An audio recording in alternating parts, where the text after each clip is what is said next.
اعوذ باللہ من الشیطان الرجیم بسم اللہ الرحمن الرحیم الحمدللہ الذی جعل کمال دینہ و تمام نعمتہ بولایت علی بن ابی طالب علیہ السلام والصلاة والسلام علی سید الانبیاء والمرسلین سیدنا و نبینا و شفیع ذنوبنا و طبیب قلوبنا بالقاسم محمد وآلہ طیبین الطاہرین المعصومین اما بعد بسم اللہ الرحمن الرحیم باوز بلندتر صلوات۔ ناظرین گرامی قدر، سامعین محترم، السلام علیکم ورحمۃ اللہ۔ درس عقائد اسلامی میں بحث امامت کے عنوان سے آپ ازدان کی بارگاہ میں پیش ہوئے ہیں۔ آج ہم چاہیں گے کہ امیر المومنین کی امامت و ولایت کو عقلی اعتبار سے اور قرآن کے اعتبار سے اور روایات کے اعتبار سے ثابت کریں۔ ہم نے گزشتہ درس میں بیان کیا کہ نبی کے بعد امیر المومنین علی بن ابی طالب جو ہے امام ہیں، چونکہ امام کا انتخاب کرنا خدا کا کام ہے، کسی اور کا کام نہیں ہے۔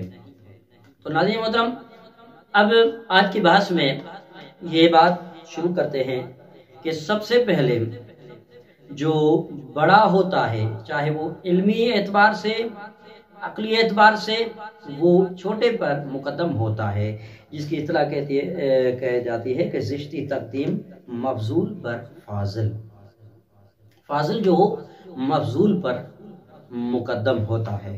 یہ بات طے ہے۔ عقلی اعتبار سے تو ہمیشہ اعلیٰ جو ہوتا ہے وہ ادنا پر مقدم ہوتا ہے، بڑا ڈاکٹر جو ہوتا ہے چھوٹے ڈاکٹر پر مقدم ہوتا ہے، بڑا سائنسدان جو ہوتا ہے چھوٹے سائنسدان پر مقدم ہوتا ہے، یعنی اس کی حیثیت فضیلت بڑی ہوتی ہے۔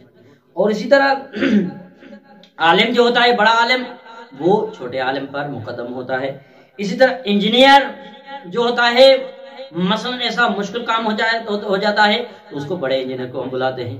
تو یہ دنیاوی معاملات میں بھی ہم جب کسی بڑے کو حیثیت دیتے ہیں، اس کو افضلیت دیتے ہیں، اس سے مسئلے پوچھتے ہیں دنیاوی اعتبار سے کہ یہ اچھا ڈاکٹر ہے، یہ اچھا انجینئر ہے، یہ بڑا سائنسدان ہے، یہ بڑا اپنے کام میں ماہر ہے، تو ہم اس سے کام کروائیں۔ تو عزیزان من، یہ بات نہ جانے مسلمانوں کو کیوں سمجھ نہیں آتی کہ جب دنیاوی اعتبار سے دنیاوی کاموں کو انجام دلانے کے لیے ہم کسی فضیلت والے، کسی بڑے کو انتخاب کرتے ہیں، تو دینی معاملات میں ہم جاہلوں اور غیر معصوموں کی طرف کیوں بھٹکتے ہیں؟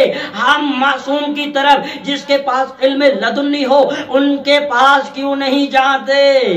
تو یہ کیا ہے؟ عقلی اعتبار سے ثابت ہے کہ جو بڑا ہوتا ہے۔ اچھا، آئیے قرآن کیا کہتا ہے؟ اب ہمیں یہدی الی الحق احق ان یتبع امن لا یہدی الا ان یہدی۔ قرآن کہتا ہے کیا اس کی ہدایت کی جائے جو خود ہدایت پر ہو، اس کی ہدایت کی جائے، یا جو خود ہدایت پر نہیں اور ہدایت کا وہ کیا ہے؟ محتاج ہے، کیا اس کی ہدایت اس کی پیروی کی جائے؟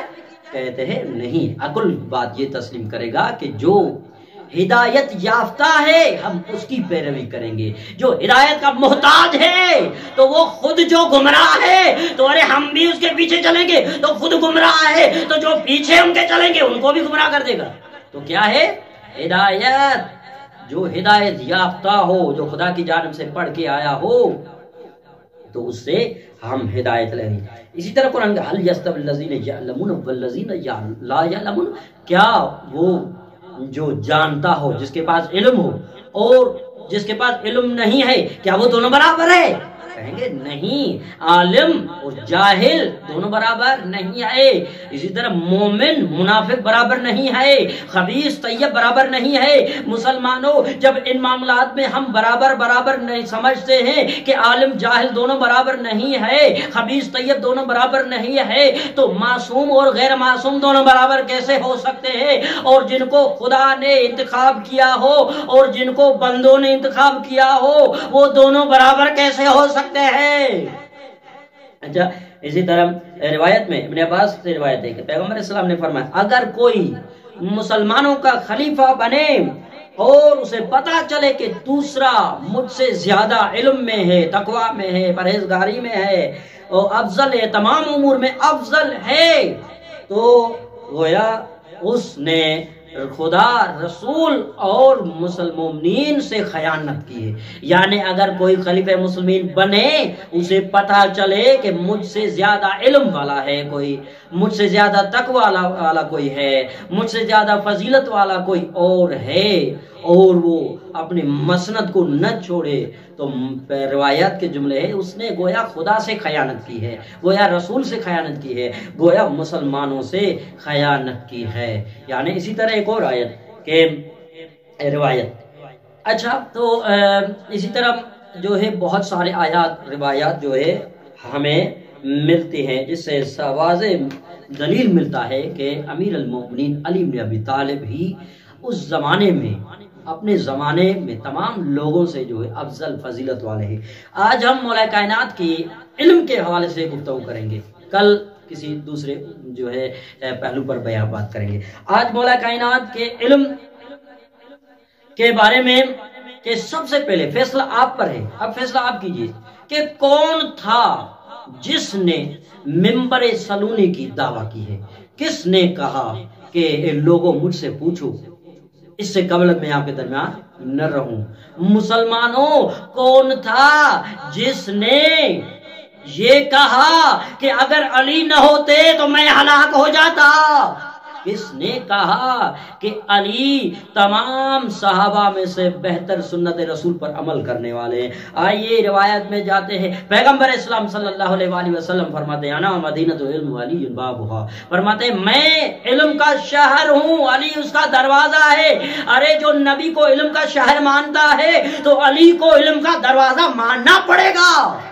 جو علی کو علم کا دروازہ نہیں مانے گا، سمجھو کہ اس نے نبی کی نبوت پر جو ہے اعتراض کیا ہے، کیونکہ علی کو علم کا دروازہ نبی نے قرار دیا ہے، بندوں نے نہیں قرار دیا۔ اسی طرح ایک اور روایت ہے کہ 90% جو ہے علم روایت ملتا ہے کہ امیر المومنین کے پاس ہے، اور 10% جو ہے دوسرے لوگ، ان میں سے بھی امیر المومنین شریک ہیں۔ بی بی عائشہ فرماتی ہے علی سنت رسول پر اعلیٰ ترین جو ہے شخص ہے جس پر وہ عمل کرتا ہے، یعنی سنت رسول پر اعلیٰ ترین افضل ترین شخص ہے جو عمل کرتا ہے۔ سعید بن مسیب کہا کہ کسی صحابی، سعید مسیب کہتا ہے کسی صحابی نے ایسی دعویٰ نہیں کی کہ لوگوں مجھ سے پوچھو اس سے قبل کہ میں آپ کے درمیان نہ رہوں، سوائے امیر المومنین علی بن ابی طالب کے، یعنی سلونی کی دعویٰ علی کے سوا کسی اور صحابی نے نہیں کی۔ اگر کی بھی ہوتی تو وہ اپنے دعویٰ میں سچے نہیں پائے گئے، اور وہ اپنی دعویٰ میں جھوٹے پائے گئے۔ خلیفہ دوم نے اسی طرح 70 بار کہا کہ لولا علی لہلک عمر، خلیفہ دوم نے کہا اگر علی نہ ہوتے تو عمر ہلاک ہو جاتا۔ مسلمانوں، یہ آپ کی کتابوں میں مرقوم ہے، یہ شیعہ سنی تمام کتابوں میں ہے، اس سے بحث کی کوئی بات نہیں ہے۔ آپ جا کر اپنی کتابوں کو پڑھیے جس میں واضح الفاظ میں لکھا گیا ہے کہ خلیفہ دوم نے یہی کہا تھا کہ اگر علی نہ ہوتے عمر ہلاک ہو جاتا۔ تو ناظرین محترم، جب علم میں علی افضل ہے تو خلافت میں بھی علی افضل ہونا چاہیے، خلافت بھی علی کو ملنی چاہیے، نبی کے بعد علی کو ہی خلافت دینی چاہیے، نبی کے بعد اور جو بھی آئے اسے بحث نہیں کہ کون کون ہے، بہرحال جو بھی آئے انہوں نے نبی کے ساتھ، خدا کے ساتھ، مولا کائنات کے ساتھ خیانت کی ہے۔ صلوات بر محمد و آل محمد۔